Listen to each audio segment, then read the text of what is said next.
Minor damage to metric PE pipe, similar to this split, can be repaired easily using a Philmac 3G Slip Repair Joiner. Simply cut the pipe square at the damage point. The gap between the pipes must not exceed 5 mm.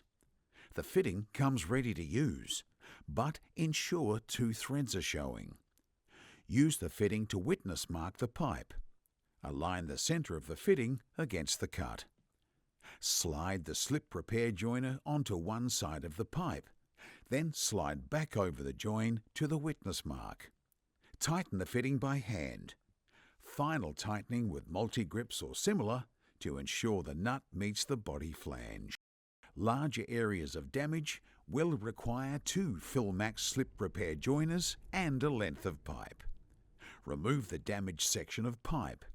Measure and cut the extra pipe to fit the gap. Ensure the fittings have 2 threads showing.